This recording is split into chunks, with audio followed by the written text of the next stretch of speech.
Hello and welcome to Food Systems, a podcast from the Forum for the Future of Agriculture, where we discuss new ideas that can shape a sustainable food system from farm to fork, from policy to consumers, and everything in between. I'm your host, Robert de Graaf, and you can find us on Twitter at Forum for Ag. These episodes will be available every other week on all major podcast platforms.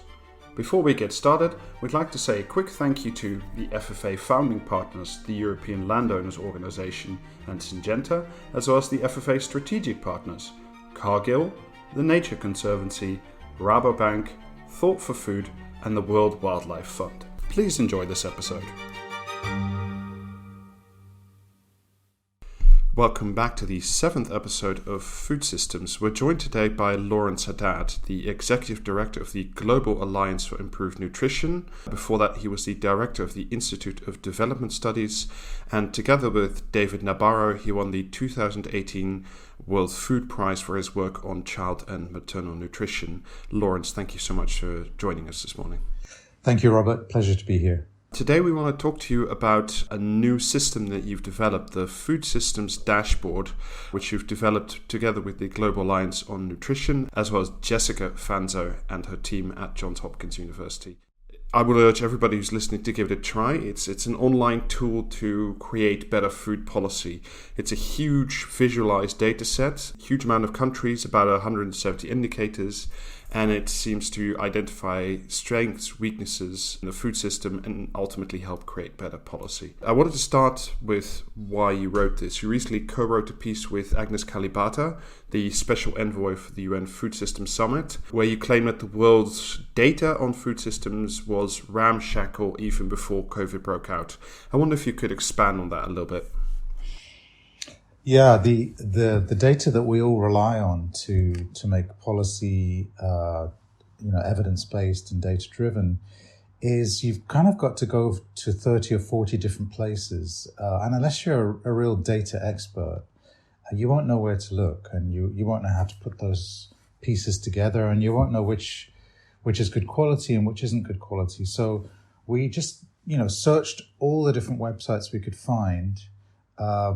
Quality screened the data, put them together in a logical format that says, here's your food system, here's the production stuff, here's the food environment where you come face to face with the food you're going to buy, here's the processing stuff, here's the supply chain, here's the retail outlets, here are the diets, here are the outcomes of the diets, and here are some of the drivers of the system, urbanization, population, trade, those kinds of things. And you put it all in one place, and it's a beginning. It's a start. It saves you some time. It gives you a sense of possibilities to describe your food system. Of course, the next phase is to say, okay, those 170 indicators characterize my food system. Which parts of my food system are weak, which parts are really strong. And then the third part is, what do I do about the parts that are weak? So we're trying to take users on that journey from describe, diagnose, to decide what to do. I wonder, now that you've put together, this is obviously a massive data set that's been put together. Now that you have a good overview, are there specific gaps in the data that you feel still need to be addressed, that you don't feel that you have enough information on? Yeah, there are lots of gaps. I would say the biggest sort of content gap is we don't know enough there aren't enough data sets publicly available, and most of the data we've pulled together is publicly available data. But there aren't enough data sets on why people buy the foods they do, why they access the foods they do. We, economists, and I'm an economist, we talk a lot about what people purchase, and we sort of assume that price is the main driver. And of course, price is a key driver for many people. We found out last month from the UN's State of Food Insecurity report that 3 billion people can't afford a healthy diet. But there are also other drivers, and economists tend to sort of lump all these other drivers and hold them constant. But there are things like convenience, taste, aspiration, a whole range of things that are emotionally driven that are sort of non-rational in a sense, at least from an economic perspective, that drive what people do. And there's a whole industry around this called consumer insights, but most of it happens within companies. And so the data that's available tends not to be publicly available, and it tends not to be comparable across countries either, because different companies have different ways of doing it in different geographies. So that's the main sort of substantive gap. We also have gaps at the subnational level. You know, India has a food system. Well, that's not very sensible, because India, every state in India has its own food system, and actually probably has more than one food system. And then there's also a gap in terms of real-time data. We don't have any data that really changes much other than from year to year. Maybe some indicators change twice a year. But what we really would like to get more of is this real-time data. You know, economics, again, I'm an economist. Economics data changes on a daily, weekly, monthly basis, but the kind of data we have available to tell us about food changes very slowly. I wanted to pick up on this because a number of our previous guests on the podcast, when asked about their recommendations for the food system, have said something like that we should trust consumers to make the right decision. But I always wonder, and you mentioned this as well, how much agency does a consumer really have when making food decisions? How rational is the, you know, as you said, it's in economics, they're also always meant to be rational, price-driven. How much agency does the average consumer have in a food system? Well, I think they have some agency, obviously. Do they have complete agency? No.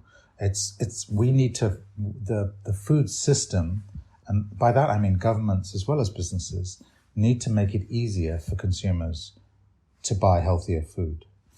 Sometimes price is excluding them from this. Sometimes the barrage of advertising is excluding them from this. Sometimes physical availability is excluding them from this. On the high street in a neighborhood of London where I grew up, it was just junk food on the high street. You know, there were no fresh foods being sold. So it's about availability, it's about price, and it's about desirability. You know, how do we create a desirability for healthy food and actually restrict the promotion of unhealthy foods, especially in our schools, to our teenagers, and so on. I wanted to go back to the food system dashboard. I've been playing around with it just for this interview, but also, I mean, it's a wonderful tool for anybody who's listening to just, even if you don't have a fixed purpose in mind, to just play around with. But I wonder, what is sort of the use level of the dashboard? Is it really sort of meant for policymakers in the capital, top-level NGO strategists, or is there a value for local farmers or small businesses to use it as well?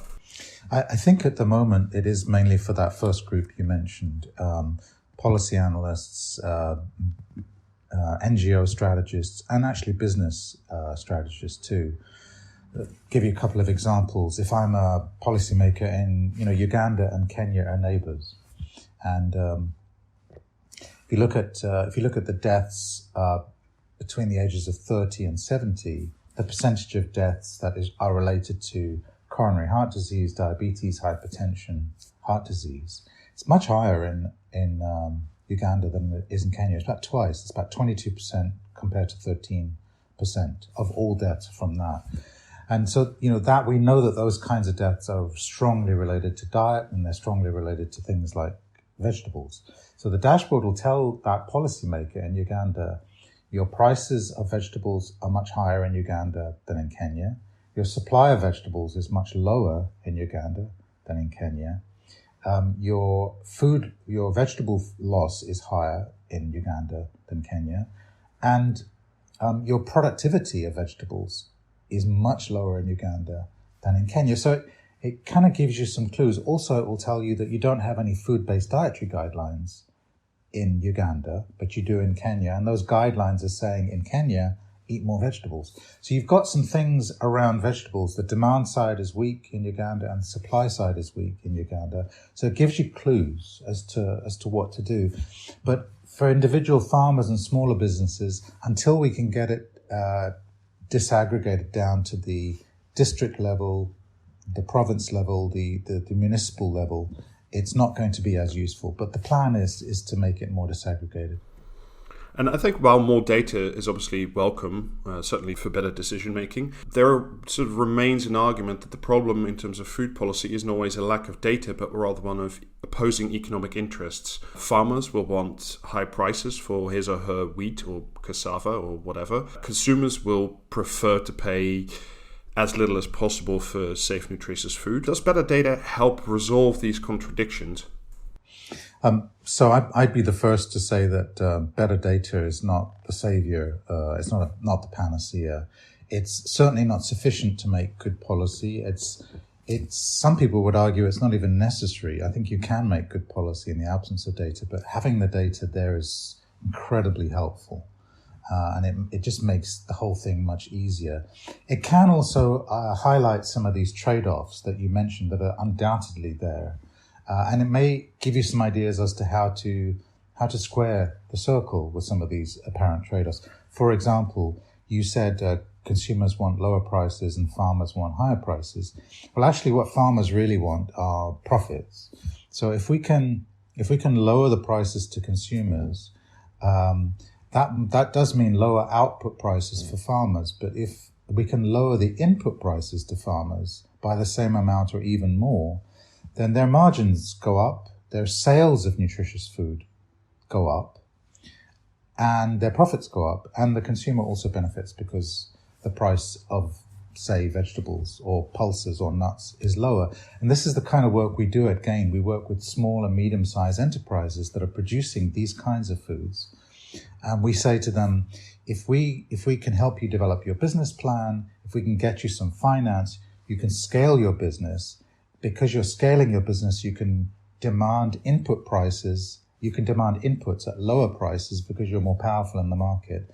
And therefore, you can lower your output prices to expand your markets. So there are ways that the data can help you square the circle, but some of the trade-offs are unresolvable, and you just have to make a decision about, are you going to increase animal source foods because it's good for the nutrition of kids who are only eating porridge every day.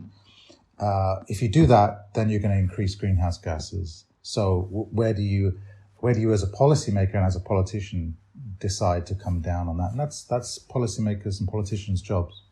But at least the assumptions they make will be very clear with the data. This is a good angle into policy. Something that's been talked about a lot at the FFA and in many other areas is this idea of that we need more holistic food system policies. It's often referred to as breaking through the silos.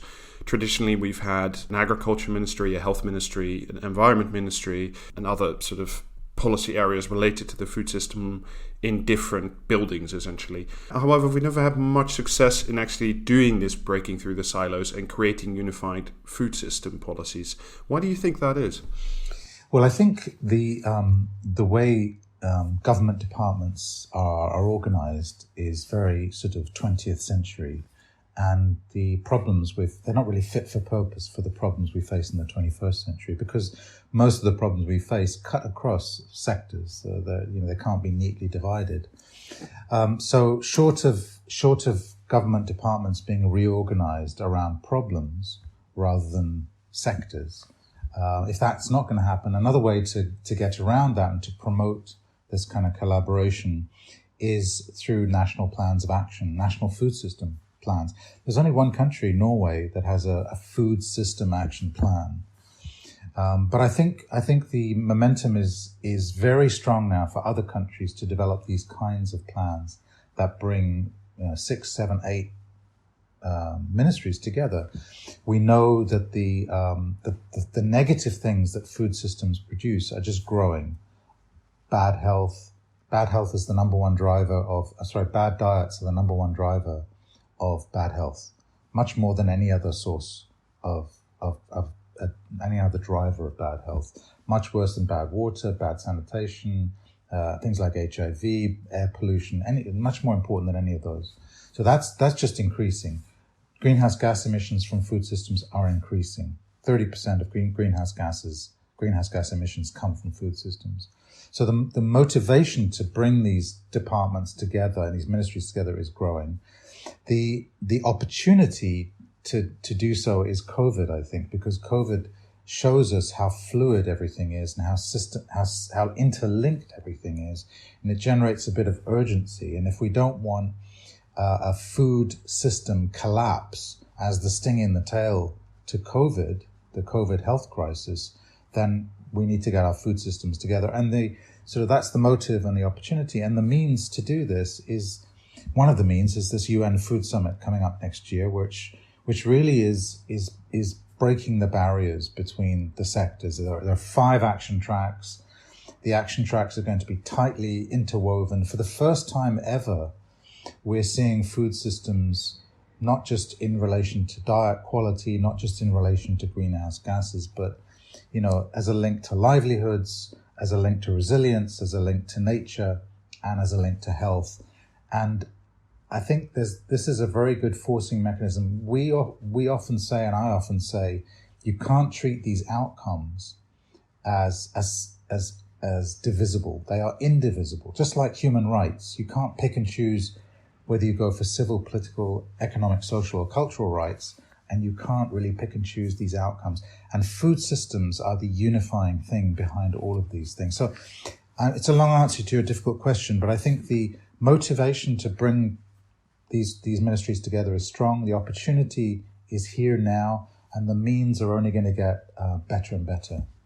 I wanted to come back to the UN food system in a second, but first it was a complex answer, but it was a complex question. And one of the things that we've tried to discuss on this podcast and in the FFA for is also the question of, I think there's broad agreement that the food system is in need of transformation to healthy, more abundant, certainly much more sustainable and much more in line with our climate commitments. The question that we've been running up against is, how do we finance that transition? Because individual actors in the food system, some of them are vast multinationals with capital, but many, certainly as you will know from your work, are also very small farmers with not that much education and access to finance to do the things we need. Even in Western Europe, appears to be a struggle. So I was wondering if you had any thoughts on that. Yeah, there's if you look at the blended finance sector, the impact investing, which is where you have lots of private capital, which is seeking returns commercially, but also seeking social returns. So they're willing to, the investors are willing to accept a slightly lower commercial rate in return for the feeling of contributing something positive to society over and above the commercial side. That industry is about 200 billion globally. So it's quite a lot of money. About 18 billion only of that goes to Africa. And in Africa, only 5 billion of that 18 billion goes to agriculture and food.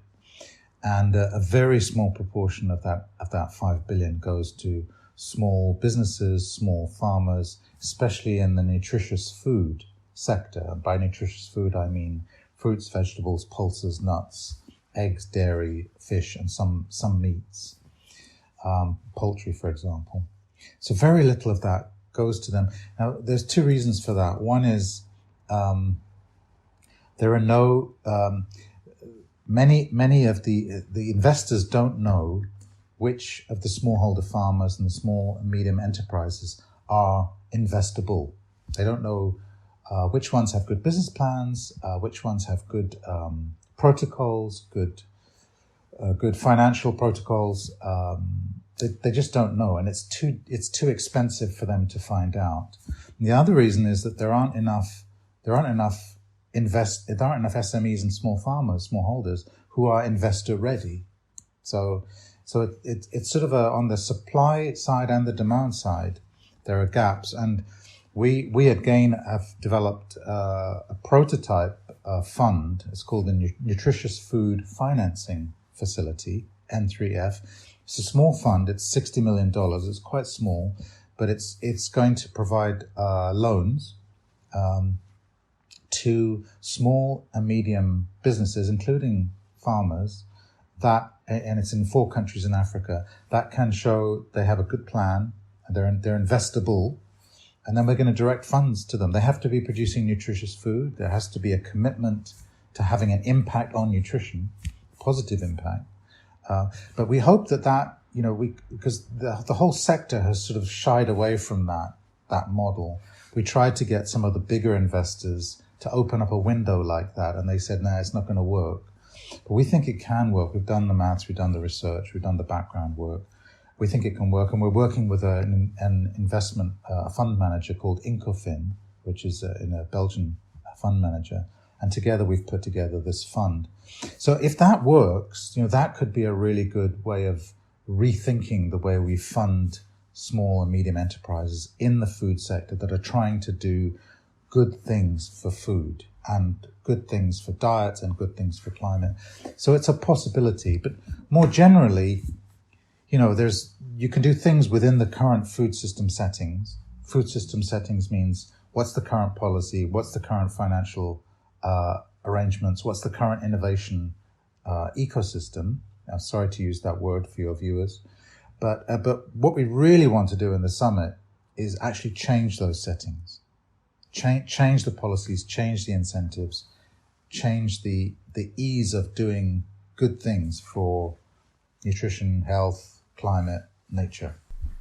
This brings us neatly back to the UN Food Systems Summit. It's going to take place next year. I think we'll all find out how much of it will be physical and how much of it will be digital. What are your expectations of the summit in terms of concrete action? Because in the past, we've seen a large number of sort of international commitments that look very good on camera and sound good on paper, but then the follow-through tends to not be, I think we can agree, not be as good as it should have been. Yeah, I completely agree. And I've had my fair share of disappointments from big summits. So I enter this one with some with my eyes wide open, let me say. I think this one will be different. I think it'll be, and I'm involved in leading one of the action tracks, one of the 5 action tracks around nutritious food. So I have a stake in the answer I'm about to give you. But I think this one is slightly different because it's really focusing on game-changing action. So we're not content with small changes at the margin. We're really trying to think of big changes in policy. There's a massive amount of subsidies directed at the wrong kinds of foods. For example, public subsidies. All of these subsidies were developed in the 70s and 80s, and they were all directed at cereals. And that was the problem back in the 70s and the 80s, that we had 1.5 billion people who are hungry. And we still got a lot of people who are hungry, but we've got a much bigger number of people who can't get the right things to eat. So another example is agricultural research and development that's funded by the government and the international system. 90% of it is again targeted to cereals and root crops, and only 10% of it is targeted to the very foods that are very nutritious, and their prices are going up. So we're trying to think of very big changes, but in addition, we're determined to put in place a very strong accountability mechanism. So we're trying to put in place these big changes. We're trying to say commitments have to be linked to these changes. So, many companies and governments will make random commitments, things they were going to do anyway, but they'll increase it by 5% or something. And, those are useful and those are helpful, but we want commitments that are going to be linked to a particular action. Here's an action that we think will really make a big difference. Governments, for this action to happen, government, you have to commit to doing this. Businesses, you have to commit to doing this. Researchers, you commit. Civil society, you commit. Those 4 interlocking commitments, we can actually get that thing done. But then there'll be a tracking mechanism. There'll be a countdown, some kind of countdown to 2030 mechanism that's very clear that fames and shames governments, businesses, UN.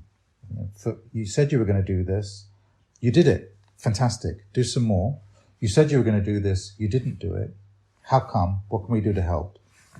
I think that brings us neatly towards the closing of this podcast. And what we always ask of the people who come on is, at the end, is what their one recommendation would be for a better, more sustainable food system. So I will put the same question to you. Well, it's a great question because it's a difficult question to answer, and it cuts right to the core of the issue. I don't think the idea of food systems and poor diets I just don't think it's really punctured public consciousness enough. And ultimately, that's what politicians pay attention to. If everyone's talking about it, if everyone's writing letters to their representative, if everyone's going on the radio and the TV and making a noise about this issue, politicians pay attention to it. So I'd like to see, and I don't quite know how to make it happen, but I'd like to see some kind of analog to Extinction Rebellion, Greta Thunberg, that kind of civil society movement that is quite grassroots, quite internationally connected, and really is hard to ignore. Because if you're a politician in power, there's a lot of clamor from lots of different special interests that want your attention. Everyone's got their own issue. But this issue is so fundamental, and it's such a silent crisis, and it's undermining everything else we're trying to do. It's wrecking health systems, it's wrecking climate systems, it's wrecking nature, it's wrecking food safety. We think it's connected to coronavirus emanating from a wet food market in China because of poor food safety and food preparation processes. So it's undermining pretty much everything. And everyone has a connection with food. Everyone has an intimate connection with food. So it's a silent crisis, and we need to somehow make it loud, strong, and compelling. I think that should certainly be part of it, this type of civil action. For our listeners, they can go to foodsystemsdashboard.org to play with it ourselves. Lawrence Haddad of the GAIN Alliance, thank you so very much for coming on the podcast. My pleasure, Robert. Fantastic questions. Thank you. You've been listening to an episode of Food Systems, a podcast brought to you by the Forum for the Future of Agriculture. Look for us in 2 weeks when we release our new episode. And in the meantime, please don't forget to subscribe on your podcast app, as well as on Twitter @ForumFag, for updates on this podcast, news, as well as FFA events. Please check out our website, www.forumforagriculture.com, for more great content. Thank you for listening and enjoy your day.